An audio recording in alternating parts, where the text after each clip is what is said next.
मैं हूं मुकेश झा, आप देख रहे हैं ट्रू फैक्ट न्यूज। बिहार के शिवहर जिला में लोक जनशक्ति पार्टी के राष्ट्रीय अध्यक्ष चिराग पासवान का भव्य स्वागत हुआ। बिहार के शिवहर जिला में सर्किट हाउस में प्रेस कॉन्फ्रेंस के दौरान चिराग पासवान ने युवाओं को बेरोजगार को लेकर के और उन्होंने स्पष्ट शब्दों में कहा कि बिहार में कोई भी सरकारी काम को लेकर के जब तक रिश्वत नहीं दे तब तक कोई काम होता नहीं। तमाम मुद्दों को लेकर के क्या प्रेस कॉन्फ्रेंस के दौरान चिराग पासवान ने क्या कहा, आइए आप तमाम दर्शकों के बीच लोक जनशक्ति पार्टी के राष्ट्रीय अध्यक्ष चिराग पासवान का ये रिपोर्ट।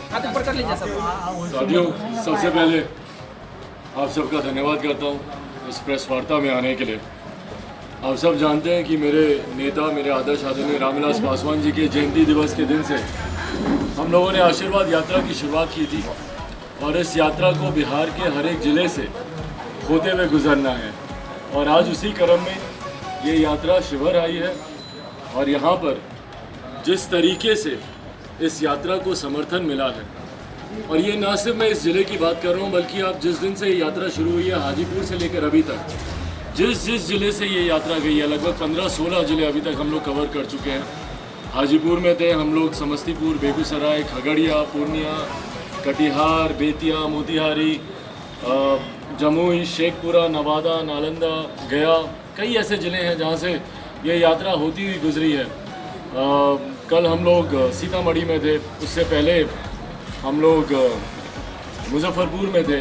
तो जहाँ जहाँ से भी ये यात्रा होती हुई गुजरी है, जो एक अपार जन सैलाब इस यात्रा को देखने को मिल रहा है। और ये मैं नहीं, आप सबके कैमरे इस बात के साक्षी हैं, जिस तरीके से बड़ी तादाद में महिलाएं अपना आशीर्वाद देने बाहर आ रही हैं। युवा पूरे जोश के साथ, बंद कर दीजिए, युवा पूरे जोश के साथ वो इस यात्रा को अपना समर्थन दे रहे हैं। बुजुर्ग इस यात्रा को अपना आशीर्वाद दे रहे हैं। एक बात स्पष्ट है कि आने वाले समय में लोक जनशक्ति पार्टी बिहार में एक बड़ी ताकत बनकर उभरेगी और अगले जो मध्यवर्ती बिहार में चुनाव होंगे, मैं इस बात को दोहरा देता हूँ, मध्यवर्ती चुनाव होंगे, क्योंकि मैं मान के चल रहा हूँ कि लोकसभा से बहुत पहले बिहार में विधानसभा के चुनाव होंगे।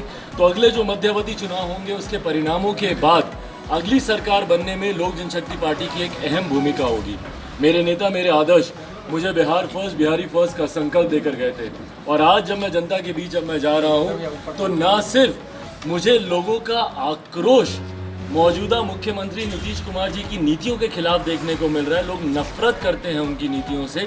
एक तरफ तो वो आक्रोश देखने को मिलता है और वहीं दूसरी तरफ मेरे नेता की अंतिम इच्छा, उनका आखिरी सपना बिहार फर्स्ट, बिहारी फर्स्ट के प्रति एक अपार जन समर्थन लोगों के द्वारा देखने को मिलता है। आज की तारीख में बिहार का युवा जो शिक्षा चाहता है, जो रोजगार चाहता है अपने ही प्रदेश में, वो बिहार फर्स्ट, बिहारी फर्स्ट से जुड़ना चाहता है। मेरा विश्वास है और मेरा ये वादा है कि जिस दिन बिहार फर्स्ट, बिहारी फर्स्ट को हम लोग बिहार के धरातल पर हम लोग उतार पाएंगे, उस दिन ना सिर्फ बेहतर शिक्षा प्रणाली हम लोग बिहार को दे पाएंगे बल्कि आने वाले समय में रोजगार की जो बिहार में सबसे बड़ी समस्या है उसका भी समाधान करने में हम लोग कामयाब रहेंगे। बिहार फर्स्ट, बिहारी फर्स्ट ने कई ऐसे पायदान इसमें रखे हैं जिसकी वजह से आप नए नए रोजगार के अवसर यहाँ पर सृजन कर सकते हैं। आप नए तरीके से आप बिहार में आप रेवेन्यू जनरेट कर सकते हैं। तो इन तमाम बातों को जनता के बीच लेकर जाना और जनता का जिस तरीके से इसमें विश्वास देखने को मिल रहा है, जनता का समर्थन देखने को मिल रहा है, ये मेरे विश्वास को और पुख्ता करता है कि आने वाले समय में लोक जनशक्ति पार्टी एक बड़ी ताकत के साथ उभर कर आएगी। आज जब मैं शिवहर जिले में हूँ, मैं याद करता हूँ शहीद संजय पांडे जी को। मेरे नेता, मेरे आदर्श, वो भी यहाँ पर आए थे। मुझे लगता है उनकी जो पहली शहादत दिवस था उसमें वो आए थे। और उसके बाद कई बार मेरा यहाँ पर आना हुआ। आज 8 अगस्त को जिस तरीके से उनकी हत्या कर दी गई थी, ये अपने में ये दर्शाता है कि भैया तब से लेकर आज तक बिहार में क्या बदला है। वही हत्याएं रोज़ हो रही हैं, उसी तरीके का डर भय का माहौल रोज़ हमारे प्रदेश में बना हुआ है। तो ये कहीं ना कहीं हमारे प्रदेश के मुखिया, हमारे प्रदेश के मुख्यमंत्री, जो प्रदेश के गृह मंत्री भी हैं, उनके लिए ये चिंता का विषय होना चाहिए।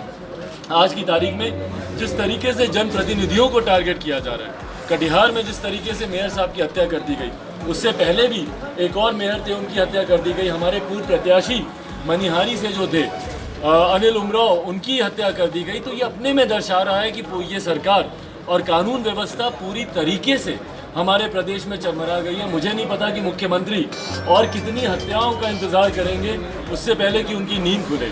और जिस तरीके से कानून व्यवस्था बिगड़ी हुई है, उसी तरीके से भ्रष्टाचार अपनी चरम सीमा पर आज की तारीख में जाके बैठा है। बिहार में शायद ही कोई एक ऐसा काम होगा जो बिना घूस लिए नहीं होता हो। बिना घूस के एक सरकारी काम नहीं है जो यहाँ पर होता है, जिसका परिणाम है कि गुणवत्ता पे असर पड़ता है। बिहार आज अगर बाढ़ की परिस्थिति झेल रहा है, क्यों? हर साल लाखों करोड़ रुपया आवंटित किया जाता है तटबंध बनाने के लिए। क्यों तटबंध भैया अगली बारिश के पहले टूट जाते हैं? सड़कों की हालत देखिए। आज जब हम लोग सीतामढ़ी से शिवहर आ रहे थे, रास्ते में सड़कों की हालत देखिए। आज मैंने ट्वीट भी किया है अपने पार्टी के ऑफिशियल हैंडल से और मेरे ट्विटर हैंडल से उसको रीट्वीट भी किया गया है, जहां पर खुद मैं सड़क पर उतर कर गड्ढों में सड़क है या सड़क में गड्ढे हैं ये पहचानना मुश्किल है। और ये हमारे विकास पुरुष की विकास गाथा है जो आज की तारीख में सीएम मटेरियल तो छोड़ दीजिए, अपने आप को पीएम मटेरियल समझने लग गए हैं। भाई सीएम के रहते हुए अपने कार्यकाल को पहले आप देखिए। सीएम के तौर पर ये इनकी उपलब्धियां हैं, सड़कों के गड्ढे, ये इनकी उपलब्धियां हैं, रोज जिले में हो रही हत्याएं, ये उनकी उपलब्धियां हैं, रोज बढ़ता भ्रष्टाचार। तो कहीं ना कहीं इन तमाम चीज़ों से जनता आक्रोशित है और जनता बिहार फर्स्ट, बिहारी फर्स्ट को समर्थन दे रही है।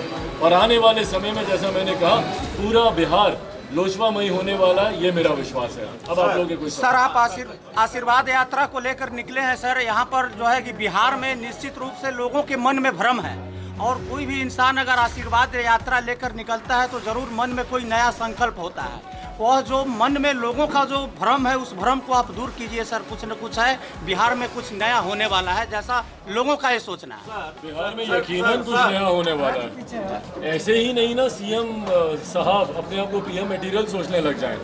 तो जो मौजूदा गठबंधन की सरकार चल रही है, भाई विरोधाभास के उसमें मापदंड देख लीजिए आप। पेगासस पे भारतीय जनता पार्टी का स्टैंड अलग है, हमारे मुख्यमंत्री अलग स्टैंड लेते हैं कि उसकी जांच होनी चाहिए।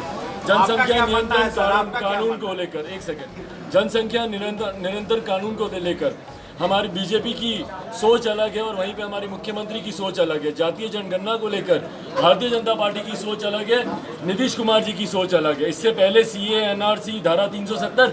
तो ये विरोधाभास माहौल बनाने की कोशिश है कि आने वाले समय में ये गठबंधन टूटेगा। और तभी मैं मध्यवर्ती चुनाव की बात कर रहा हूँ। और यकीनन मुख्यमंत्री नीतीश कुमार जी अपनी महत्वाकांक्षाओं के लिए इस गठबंधन से अलग होंगे और बिहार मध्यवर्ती चुनाव आईना आपके पास, आप बने रहे ट्रू फैक्ट न्यूज के साथ।